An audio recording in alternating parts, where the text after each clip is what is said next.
Friends, I want to talk about the experience I had with the new clients recently. It's related to one of the things that I'm planning to write about, but just want to give you a teaser about this thing. And the idea is about to talk about predisposition, and different people use different words for that. Rollo May, existential psychotherapist, talked about existential mood. Werner Erhard talked about already always listening. And the idea is that we have certain kind of state, certain kind of predisposition, which is related to how we see things.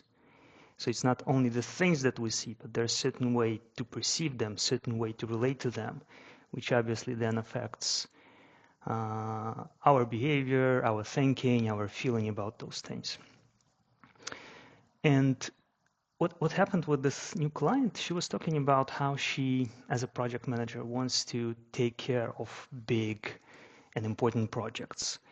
And as she was talking about this, I'll try to show you how she was sitting. She was reclined, and she was, obviously I'm exaggerating, but not that far. She was sitting almost like this. And for me, kind of the interpretation might be is that it's as if she's a bit detached. And I shared my observation with her. And she also said that sometimes that's the feedback she's receiving from other people, that she feels a bit kind of aloof or detached from people. But what's important is that not the way she is, but like how that is connected to her aspirations.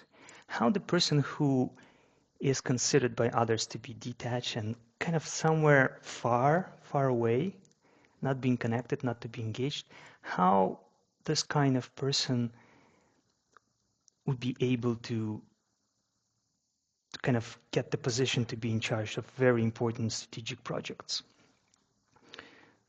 And I'm not saying it's not possible. It's more like what's the connection between a certain way of being, a certain way of predisposition towards people, towards current projects, towards activities that are going on in company, and the way person kind of is embodying herself. So basically, that's what I wanted to share today, and later I'll write a bit more about it. But I think for us as coaches, it's very important to pay attention to what kind of state, what kind of disposition people are in. What's their starting point to, as Carl Rogers said, to meet the world? How are we meeting the world?